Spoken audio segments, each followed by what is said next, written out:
Hey everybody, welcome back to the channel. I'm Donovan from Tomwood Homes DIY and Home Improvement, and today we're going to be unboxing this Dewalt miter saw, and we're also going to be setting it up in the same video.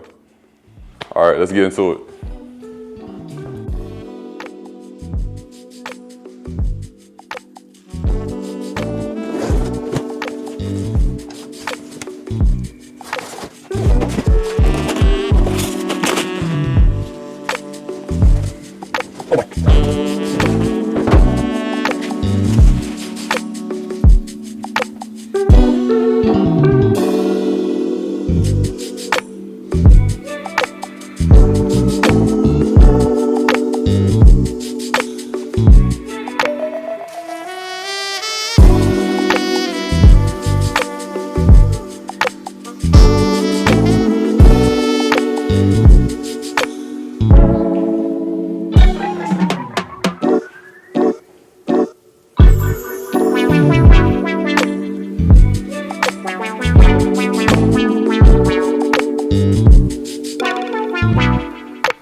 Hey everyone, welcome back to Tomwood Homes DIY and Home Improvement channel. Today we're diving into the Dewalt 12-inch 15-amp dual bevel sliding compound miter saw, model DWS779. Whether you're a DIY enthusiast or a seasoned pro, this saw is a game changer for precision cuts. Stick around as we unbox, set up, calibrate, and share some pro tips for using this powerhouse. First thing first, let's unbox the DWS779. Inside the box, you'll find the saw itself, a blade wrench, a dust bag, a blade already pre-installed, and 2 extension arms, left and right. You may need those or you may not, but it's good to have those handy. Make sure all components are present and inspect for any damages during shipping. Carefully remove the saw and place it on a flat and sturdy surface. In my case, I'm sitting on my miter saw table that I custom built. And if you want to see how I built that without a miter saw, check for the video in the description below. Initially coming out the box, most saws will be in a downward lock position. In order to use your saw, you have to unlock it. I'm going to show you where to locate the locking pin and unlock it so that you can finally use your Dewalt saw. It's super easy. So the locking pin mechanism is on the left side of the saw.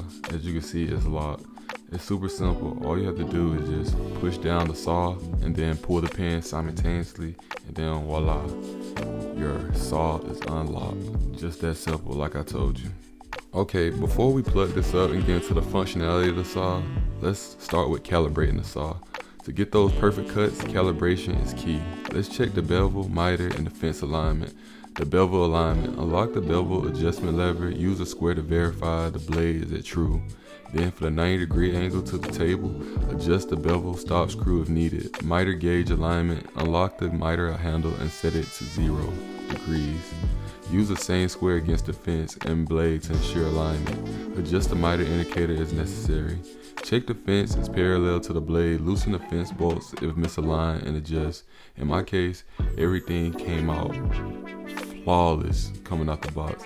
Not everyone's that lucky, so be mindful to always have a tape measure, a combination square, a level, and a carpenter square, and in some cases an angle finder, just so it can make things easier when it's time to calibrate. If you would like for us to make a video on how to properly calibrate your miter saw, let us know in the comments, as we'll make a video explaining that and how to use those tools that I named when it comes to calibrating the saw. As you can see, I'm just verifying everything, just making sure everything is zeroed out. Like I said, coming out the box, I didn't have no problems once I zeroed everything out, but like I said, that's not the case for everyone. As you can see, I'm zeroing my bevel out, so that's very important. As you can see, the backside is a lever on the backside, and then there's a gauge. You just simply pull that lever and then unscrew it a little bit, and then adjust everything to 0. Super easy, super simple. And the key thing is, as you can see, wear your PPE no matter what, whether at home or work.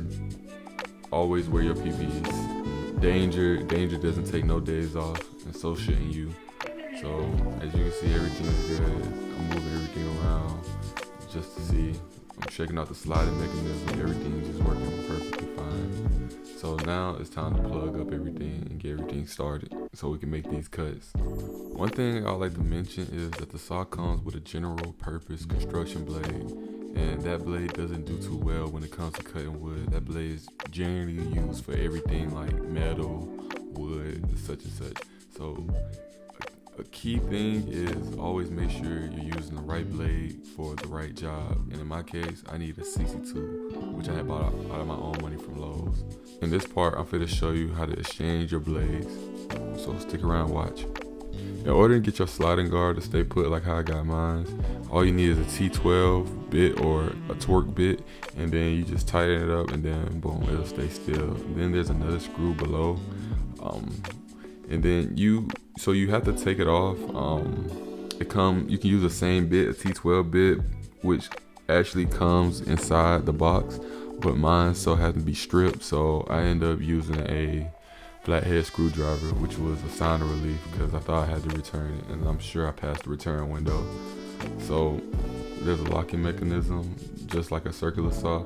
So the thing is, you tug down on the blade just a little bit, and it's important to make sure the power is completely off and that you're wearing gloves because those blades are sharp. So you tug down on it, and then it'll show just enough where you can put your T12 bit or your torque bit in there and loosen everything up.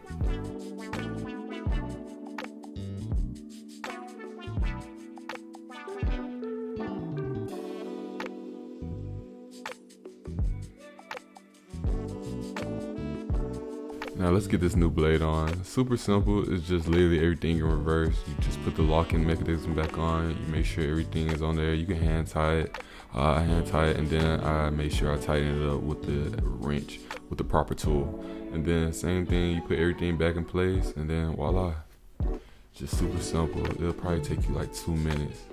I always say the hardest part is finding the new blade for the actual saw and for the right job. It seems like that always takes like 30 minutes every time. Alright, so before we begin cutting and finally using our saw, let's add one more key thing, and that's the zero clearance tape. One of the biggest challenges when cutting wood is preventing tear outs, especially on delicate material.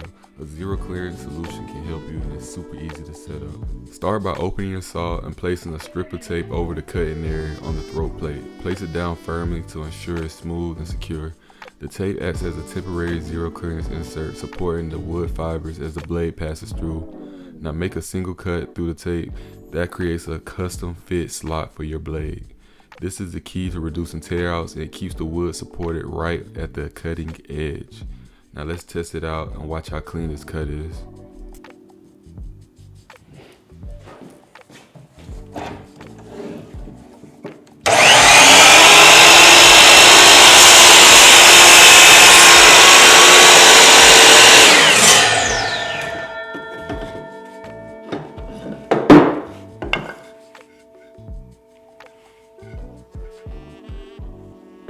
And there you have it. Your miter saw is ready to tackle any project you throw at it. With the right tools, setup, and techniques, you'll achieve precise professional results every time. If you found this video helpful, don't forget to like, comment, and subscribe to Tarnwood Home Essentials DIY Home Improvement channel. See you next time for more tips and tricks and unboxings. Thank you for watching.